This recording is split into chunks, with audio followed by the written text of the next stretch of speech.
अकेलापन अक्सर नए दोस्त तलाशने पर मजबूर कर देता है, चाहे उम्र बड़ी हो या फिर छोटी। पर अगर वो दोस्त इंसान ही न हो तो ये कहानी भी ऐसे ही दो अकेले लोगों की है। अंजलि अपने बेटे ईशान के साथ हाल में ही एक नए घर में शिफ्ट हुई थी। घर शहर से दूर एक सुनसान इलाके में था और आज वहां उनकी पहली रात थी। हाँ, आई कम। अरे थोड़ा सब्र तो करो, निकलने से पहले मैं फोन करूंगी। तुम भी यार। मम्मी। ईशान, तुम यहाँ? क्या हुआ बेटा? आप किससे बात कर रही थी? कोई भी नहीं था बेटा, बस कुछ काम रिलेटेड था। मम्मी। हम लोग यहाँ क्यों आ गए? यहाँ तो मेरा कोई दोस्त भी नहीं है। मुझे यहाँ बिल्कुल भी अच्छा नहीं लग रहा। ऐसे नहीं बोलते बेटा, थोड़े दिनों की ही बात है बस। देखना तुम्हारा भी मन लग जाएगा। और पापा? क्या पापा? पापा कब आएंगे? मुझे नहीं पता बेटा, अभी भी उनके बारे में कुछ भी पता नहीं चला है। आप पुलिस को बोलो ना उन्हें ढूंढने को। बेटा, पापा तो खुद आर्मी में हैं। उनके बारे में कुछ भी पता चलेगा तो हम लोगों को जरूर इन्फॉर्म किया जाएगा। अब जाओ, रात बहुत हो गई है ना, जाओ जाकर सो जाओ। तो ईशान अपने कमरे में चला आया, पर उसे नींद अभी भी नहीं आ रही थी। वो अपने पापा के बारे में सोच ही रहा था कि तभी उसे अपना म्यूजिक बॉक्स दिखा जो उसके पापा ने उसे बर्थडे पर गिफ्ट किया था। ईशान ने उस म्यूजिक बॉक्स को देखा और उसे बजाने लगा।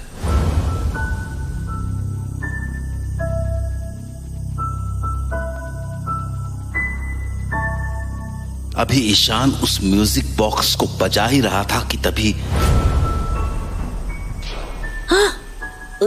ये म्यूजिक कहाँ से बजा? मैंने तो नहीं बजाया, फिर कहाँ से बजा? ईशान समझ नहीं पा रहा था कि आखिर वो आवाज आई कहाँ से थी, इसलिए उसने दोबारा म्यूजिक बॉक्स को बजाना शुरू कर दिया।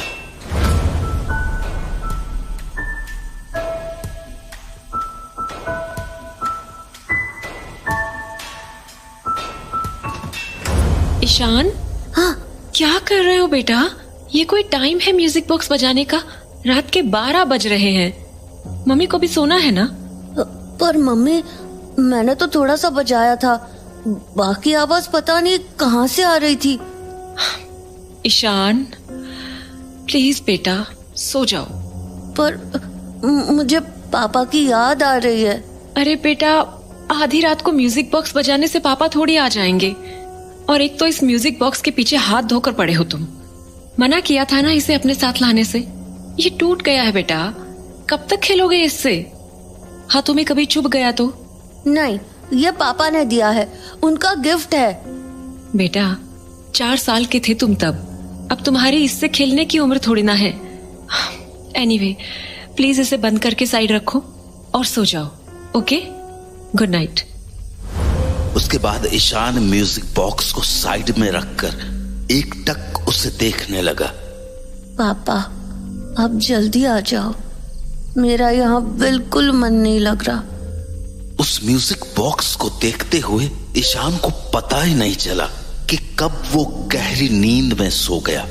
पर अगली सुबह जब उसकी नींद खुली तो उसे किसी के हंसने की आवाज सुनाई दी। वो आवाज अंजलि की थी, मानो वो किसी से हंसकर बातें कर रही हो। ईशान को लगा घर पर कोई आया है, तो वो अपने बेडरूम से निकलकर सामने वाले कमरे के पास चला गया। अंदर झांक कर देखा तो उसकी मम्मी किसी से फोन पर बातें कर रही थी। तो वो छुपकर उनकी बातें सुनने लगा। अच्छा, तुम भी ना कमाल हो, सुबह सुबह शुरू हो गए। और नहीं तो क्या। हाँ, रात को देखती हूँ। हाँ, नहीं, अभी तो वो सो रहा है। It's safe to talk. अरे नहीं, उसे कुछ शक नहीं होगा। I can handle him. वैसे रात को तुम्हारे लिए कुछ लेकर आऊंगी। अरे अभी क्यों बताऊं? सरप्राइज है। हाँ ऑफ कोर्स। एक सेकेंड रुकना। हाँ शायद कोई कॉल आ रहा है। हेलो। हाँ भैया आप आ गए क्या? हाँ मैं आती हूँ। ईशान तुम कब उठे? बस अभी। अच्छा आप 1 मिनट रुकना। हाँ हेलो। हाँ भैया बस मैं 2 मिनट में आई। ईशान घर पे रहना, मैं बस 2 मिनट में आई। कहाँ जा रहे हो आप? बस आई। इससे पहले कि ईशान कुछ और सवाल कर पाता, अंजलि बाहर चली गई और ईशान उसके कमरे में जाकर बेड पर रखे लैपटॉप को देखने लगा। लैपटॉप पर एक ऑनलाइन शॉपिंग साइट खुली हुई थी। शर्ट? मम्मी ये शर्ट क्यों खरीद रही हैं? ये तो बड़ी शर्ट है, मुझे तो आएगी भी नहीं। ईशान लैपटॉप को देख ही रहा था कि तभी अंजलि कमरे में एक पार्सल लेकर आई। उस पार्सल को देखते ही ईशान बोला, ये क्या है? क्या लाए हो? कुछ सामान है बेटा। क्या सामान? पर्सनल सामान है बेटा। अब चलो ब्रेकफास्ट बना दूं तुम्हारा। तो उसके बाद अंजलि ने पार्सल बेड पर रखा और ईशान को लेकर कमरे से बाहर चली आई। ईशान पूरे दिन उसी पार्सल के बारे में सोचता रहा और शाम को जब अंजलि खाना बना रही थी तो वो चुपके से उसके कमरे में चला गया। कमरे में जाते ही ईशान के होश उड़ गए क्योंकि बिस्तर पर वो ही शर्ट पड़ी थी, वो ही जो उसने अंजलि के लैपटॉप पर देखी थी। अरे ये तो वही शर्ट है जो सुबह मम्मी के लैपटॉप पे थी। और मम्मी ने ये शर्ट क्यों मंगाई है? पूछूं क्या? नहीं, फिर मम्मी गुस्सा करेंगी। तो ईशान कमरे के बाहर हॉल में आकर बैठ गया। उसके मन में अब भी वो ही शर्ट घूम रही थी। वो समझ नहीं पा रहा था कि आखिर उसकी मम्मी ने उससे झूठ क्यों बोला और वो शर्ट आखिर उन्होंने किसके लिए खरीदी थी। कहीं वो शर्ट उसके पापा के लिए तो नहीं थी, कहीं उसके पापा घर तो नहीं आने वाले थे। ईशान ये बातें सोच ही रहा था कि तभी कुछ अजीब हुआ। उसे कहीं से वो ही म्यूजिक बॉक्स वाली धुन सुनाई देने लगी। ईशान चौंक गया क्योंकि म्यूजिक बॉक्स तो उसके सामने ही रखा था और उसने उसे बजाया भी नहीं था। फिर वो धुन आखिर आ कहां से रही थी? ईशान ने अपने दाएं बाएं देखा पर फिर भी वो समझ नहीं पाया कि आखिर वो आवाज आ कहां से रही थी। तो वो कुर्सी से उठा और अपने कमरे की ओर जाने लगा। उसे लगा वो आवाज वहीं से आ रही होगी क्योंकि कल रात भी उसने वो धुन वहीं सुनी थी। पर तभी एकदम से वो धुन की आवाज मानो बदल सी गई, मानो वो धुन उसके कमरे से नहीं बल्कि सामने स्टोर रूम से आ रही हो। तो ईशान धीरे धीरे उस स्टोर रूम के दरवाजे के पास पहुंच गया, पर जैसे ही उसने कुंडी खोलने की सोची। ईशान, स्टोर रूम के पास क्या कर रहे हो बेटा? वहां बहुत गंदगी है, वहां मत जाओ। और चलो मैंने खाना लगा दिया है, आके खाना खा लो। ईशान ने अपनी मम्मी की बात तो सुनी पर वो अपनी सोच में इतना डूबा हुआ था कि वो अपनी जगह से हिला तक नहीं। तभी अंजलि ने उसे दोबारा आवाज लगाई, ईशान आ जाओ बेटा, खाना ठंडा हो जाएगा। क्या कर रहे हो वहां? वो मम्मी, वो कम ना ईशान, मुझे बाहर भी जाना है। हाँ, बाहर कहाँ जा रहे हो आप? थोड़ा काम है बेटा, बस 1 घंटे में आ जाऊंगी मैं। Now come quickly and eat. चलो। तो अपनी मम्मी की बात मानकर ईशान खाना खाने बैठ गया, पर उसके दिमाग में अभी भी यही बात चल रही थी कि आखिर वो म्यूजिक बॉक्स की धुन स्टोर रूम से कैसे आ रही थी। अभी ईशान ने अपना खाना खत्म ही किया था कि अंजलि एक बैग लिए घर से बाहर निकलने लगी। ईशान मैं आती हूँ, ओके? डरना मत, मैं जल्दी आ जाऊंगी, ओके? आप कहाँ जा रहे हो? कुछ काम है बेटा, मैं बस थोड़ी देर में आ जाऊंगी। फाइन। अंजलि के जाने के बाद ईशान दोबारा उसी स्टोर रूम के पास जाने लगा जहां से उसे म्यूजिक की आवाज आ रही थी। तभी उसकी नजर अंजलि के कमरे की तरफ पड़ी जहां उसका लैपटॉप अब भी वैसा ही पड़ा हुआ था, पर वो शर्ट वहां से गायब हो चुकी थी। ईशान छोटा तो था, पर अब बहुत सी बातें समझने लगा था। उसे ये समझते बिल्कुल देर नहीं लगी कि उसकी मम्मी वो शर्ट अपने साथ ले गई हैं, क्योंकि उसने मम्मी को सुबह किसी से कहते हुए सुना था कि बस रात को तुम्हारे लिए कुछ लेकर आऊंगी। पर ईशान ये नहीं समझ पा रहा था कि आखिर उसकी मम्मी वो शर्ट लेके किसे सरप्राइज देने गई हैं। ईशान इन बातों को सोच ही रहा था कि उसे वो म्यूजिक दोबारा सुनाई पड़ा, और इस बार भी वो आवाज स्टोर रूम से ही आ रही थी।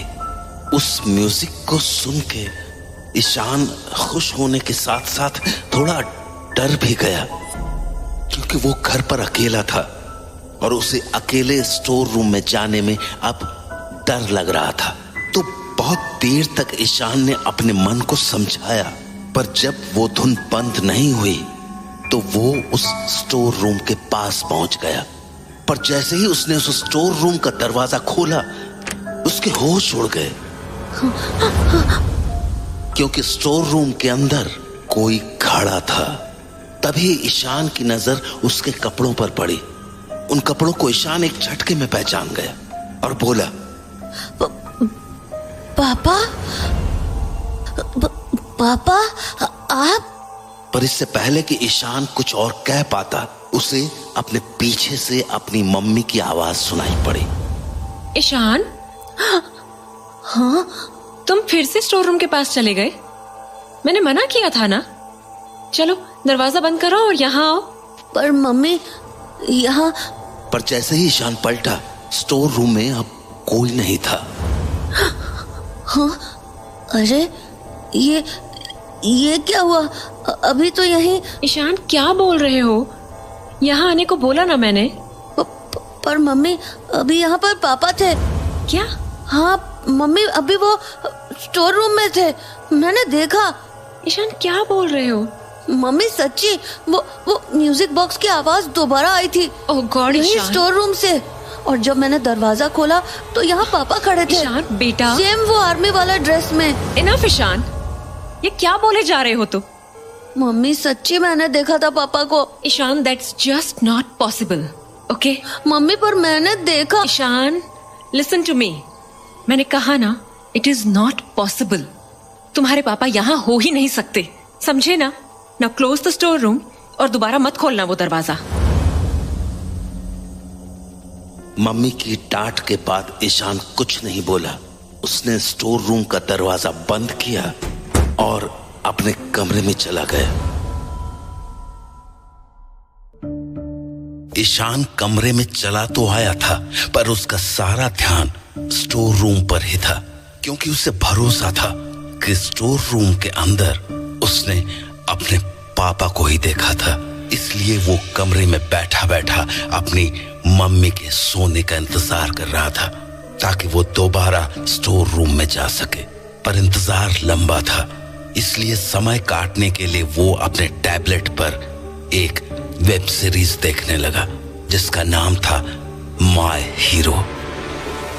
पापा आप मेरे साथ कब खेलोगे? I miss you. मैं भी तुम्हारे साथ खेलना चाहता हूँ बेटा, पर शायद अब मैं तुम्हारे साथ कभी नहीं खेल पाऊंगा। तुम्हारी मम्मी कहाँ है? बुलाओ ना उन्हें, मेरे पास अब ज्यादा वक्त नहीं बचा है। मम्मी तो बाहर गई हैं आपके लिए दवाइयाँ लाने। दवाइयाँ? सारी दवाइयाँ तो सामने पड़ी है। फिर तुम्हारी मम्मी कौन सी दवाई लेने गई है? मेरे पास वैसे भी बहुत कम वक्त बचा है। पापा आप ऐसे मत बोलो प्लीज। मैं तुम्हारे साथ हमेशा रहूंगा, मरने के बाद भी।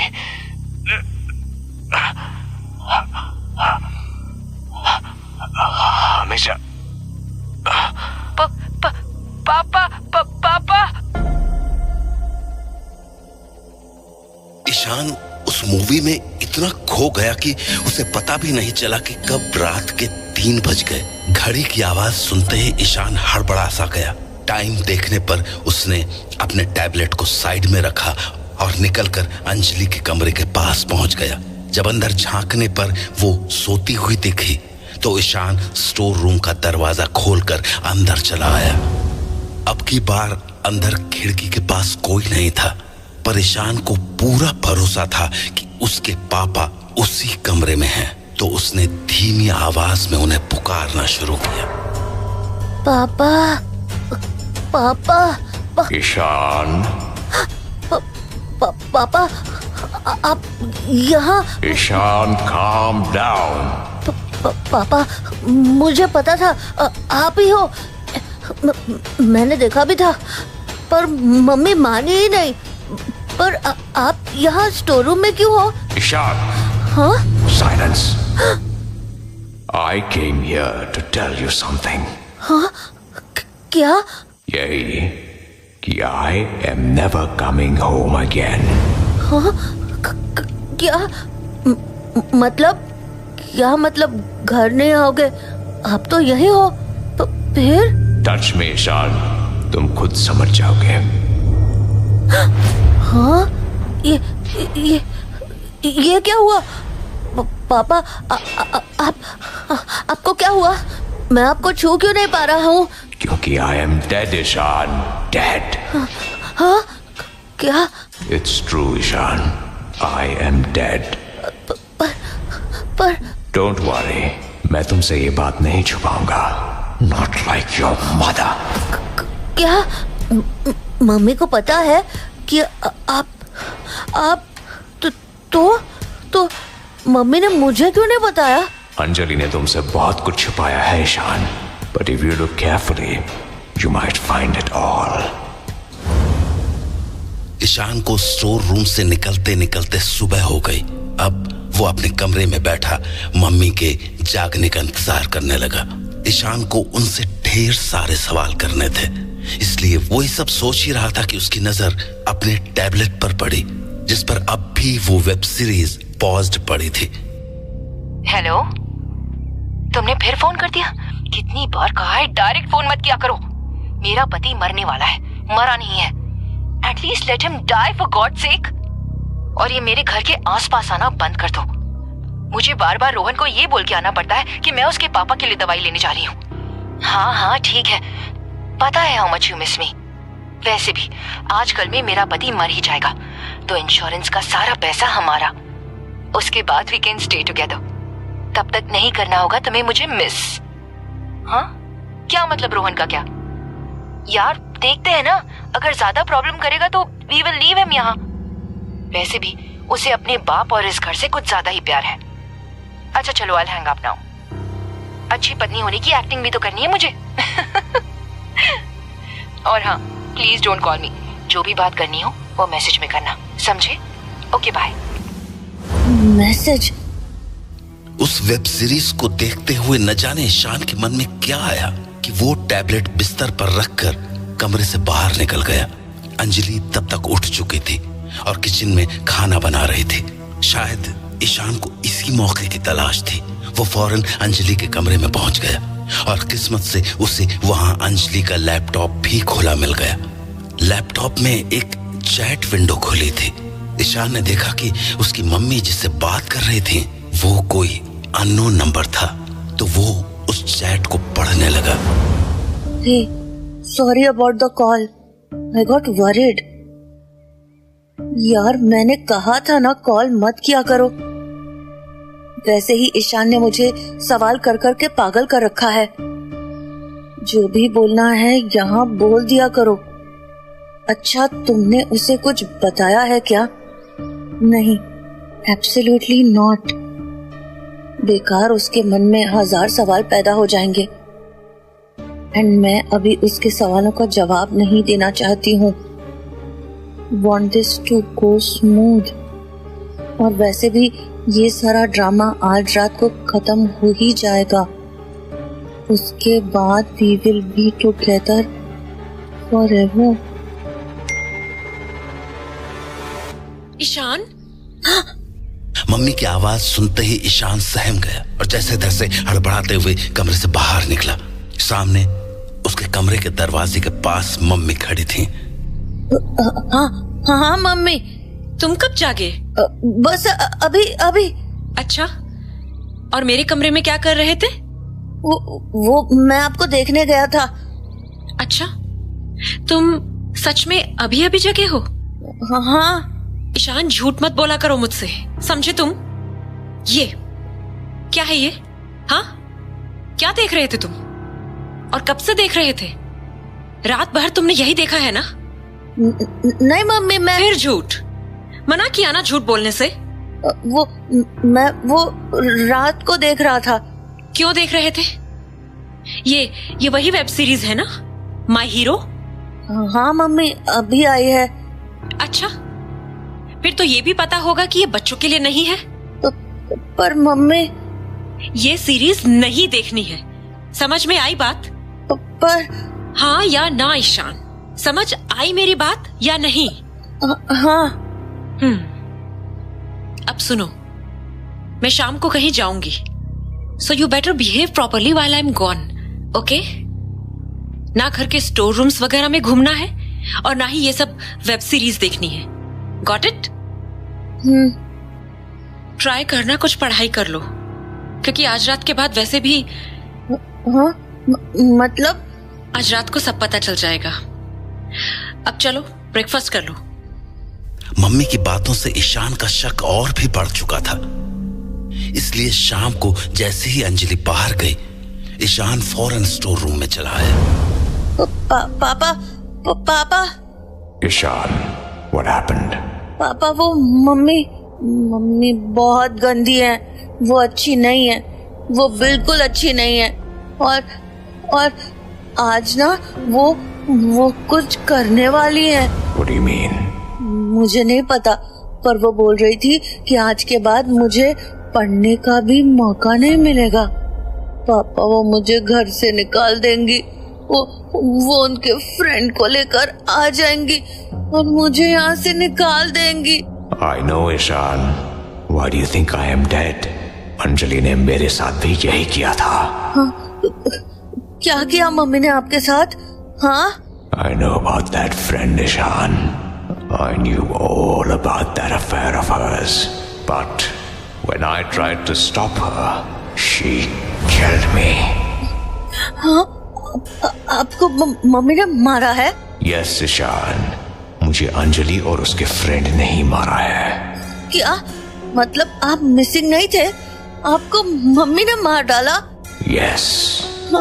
इसलिए कल मम्मी मुझे बार बार ये बोल रही थी कि आप यहाँ हो ही नहीं सकते। Yes. Stop crying, Ishan. You are not a kid anymore. पर जब मम्मी आएंगी तो मैं क्या करूँगा? वही जो एक सोल्जर को करना चाहिए। You have to fight and you have to win. Do you understand? Don't forget, Ishan, what she did to me. You have to win, or else you will be dead like me as well. Do you understand?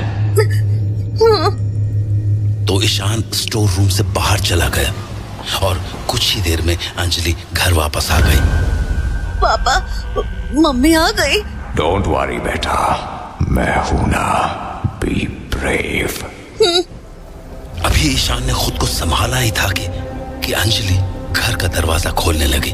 वो दरवाजा खोलकर अंदर आ ही रही थी कि ईशान को उसके हाथों में एक चाकू सा दिखा और उसने जोर से उसके हाथ पर अपना हाथ दे मारा, जैसे वो चाकू जमीन पर गिर गया और ईशान ने दरवाजे को जोर से बंद कर दिया। ईशान, ये क्या कर रहे हो? पागल हो गए हो क्या? दरवाजा क्यों बंद कर दिया? नहीं, मैं नहीं खोलूंगा। आप बहुत गंदी हो, आप बहुत गंदी हो। ईशान, क्या बोल रहे हो? दरवाजा खोलो। नहीं नहीं नहीं खोलूंगा। आपने पापा को मार डाला, अब आप मुझे मारने आए हो। नहीं खोलूंगा। Ishan, what nonsense! ये तुम क्या बोल रहे हो? पागल हो गए हो क्या? Just open the dam door now. नहीं खोलूंगा, मैं नहीं खोलूंगा। ईशान, मैंने कहा दरवाजा खोलो। Well done, Ishan. Ishan, Don't back down. Be brave, Ishan. Be brave. Ishan, open the door Ishan. नहीं। Remember, she killed me. She killed your father. वो तो तुम्हें भी मारने वाली है, Ishan. What the hell Ishan, दरवाजा खोलो। नहीं खोलूंगा। Yes, Ishan. Be brave. उठाओ इस चाकू को। Be brave, Ishan. You know it. You know she deserves it. Ishan, open the door right now. She deserves to die, Ishan. Ishan, Kill her, Ishan. Kill her. Kill her. God damn it, तुम ही कुछ करो please. Ishan, Ishan बेटा। पापा, पापा तो यहाँ कहाँ गए? ईशान बेटा, क्या हुआ बच्चे? दरवाजा खोलो ना। ईशान को कुछ समझ नहीं आ रहा था। पापा की उस आवाज ने उसे हिला कर रख दिया था। तो ईशान ने वो दरवाजा खोल दिया और सामने का नजारा देखकर उसके होश उड़ गए, क्योंकि सामने उसके पापा खड़े थे, उसी शर्ट में जो उसने मम्मी को बैग में ले जाते हुए देखा था। पापा के ठीक बगल में अंजलि खड़ी थी, जिसके हाथ में एक केक था जिस पर वेलकम होम पापा लिखा था। पापा, आप तो मर गए थे ना? What? क्या बोल रहे हो ईशान? मैं तो सामने खड़ा हूं तुम्हारे। तो फिर वो ये क्या हुआ? अगर ईशान के पापा जिंदा थे तो वो कौन था जिससे ईशान बातें किया करता था? ईशान के माता पिता इसी सवाल का जवाब जानने के लिए एक साइकियाट्रिस्ट के पास पहुंचे। सो मिस्टर विशाल, आप मिलिट्री में हैं? Yes doctor. पिछले कुछ महीनों से कहाँ थे आप? मैं एक सीक्रेट मिशन के लिए अंडरग्राउंड हो रखा था। और ये बात आपकी वाइफ जानती थी, राइट? यस डॉक्टर, बस ईशान नहीं जानता था। सो मिस अंजलि, ईशान ने तो आपसे काफी बार पूछा होगा अपने पापा के बारे में। क्या बोलती थी इसे आप? यही कि मुझे नहीं पता। और इस पे ईशान का क्या रिएक्शन होता था? मोस्ट ऑफ द टाइम वो बस यही कहता था कि हमें पुलिस के पास जाना चाहिए, पापा की मिसिंग रिपोर्ट लिखानी चाहिए। तो फिर आप क्या कहती थी उससे? क्या कहूंगी, इसका ध्यान डिस्ट्रैक्ट करने की कोशिश करती थी, क्योंकि there was no other option. मैं इसे चाहकर भी ऐसे सीक्रेट मिशंस के बारे में नहीं बता सकती थी। आई सी। देखिए, प्रॉब्लम यहीं से शुरू हुई है। मैं समझी नहीं। मिस अंजलि, ईशान की उम्र में बच्चों की क्यूरियोसिटी बहुत ज्यादा होती है। उनको हर छोटी बड़ी बात के पीछे का रीजन जानना होता है। जब इसे पापा के बारे में आपसे कोई क्लियर आंसर नहीं मिला, तो इसने अपने आप रीजंस ढूंढना शुरू कर दिए। ये सोचने लगा कि आप उससे कुछ छुपा रही हैं। बट मेरे पास और कोई ऑप्शन भी तो नहीं था डॉक्टर। मिस अंजलि, मैं मानती हूँ कि हर बात बच्चों को नहीं बताई जा सकती, लेकिन उन्हें अंधेरे में रखना भी ठीक नहीं होता है। अगर आप सिर्फ इतना कह देती कि पापा ठीक हैं, बस कुछ दिनों में वापस आ जाएंगे, तो ईशान के मन में ऐसे सवाल नहीं उठते। ईशान को बस एक अश्योरेंस चाहिए था, जो अनफॉर्चुनेटली उसे नहीं मिल पाया। आई अंडरस्टैंड डॉक्टर, पर डॉक्टर एक बात समझ नहीं आई, ईशान ने ऐसा क्यों सोचा कि उसके पापा मर चुके हैं? आई कैन अंडरस्टैंड उसका मुझसे नाराज होना, लेकिन इतना एक्सट्रीम सोच लेना। आपका सवाल वैलिड है miss Anjali, don't worry, I am getting there. लेकिन पहले ये बताइए, क्या ईशान किसी से बात करता था? कोई फ्रेंड या रिलेटिव? नहीं डॉक्टर, हम दोनों काफी आइसोलेटेड जगह पे थे, सिक्योरिटी रीजंस की वजह से। वहां मेरे और ईशान के अलावा कोई नहीं था। और क्या आप इसके साथ इनफ टाइम स्पेंड कर पाती थी? टू बी ऑनेस्ट डॉक्टर, हम लोग हाल ही में उस घर में शिफ्ट हुए थे, तो अब मैं भी धीरे धीरे ही चीजों को समझ रही थी। ऊपर से विशाल के सीक्रेट मिशन वाले सिनेरियो में मैं थोड़ी बिजी भी हो गई थी, सो ईशान को प्रॉपरली टाइम नहीं दे पा रही थी। ओके, तो फिर ईशान बात किससे करता था? I mean, there has to be something or some place ना, जहाँ ईशान अपना टाइम स्पेंड करता होगा। Well, most of the time तो ये अपने उस म्यूजिक बॉक्स को बजाता रहता था जो उसे विशाल ने गिफ्ट किया था। उसके अलावा तो हाँ, ये एक वेब सीरीज देखता था, माई हीरो करके। My hero? Sorry, I am not familiar with it. क्या स्टोरी है उसकी? आई थिंक एक बच्चे की कहानी है। अपेरेंटली उसकी मम्मी का अफेयर चल रहा होता है and she ends up killing her husband. There you go. So you mean Ishan को लगा कि मैंने विशाल को मार दिया है? Oh God.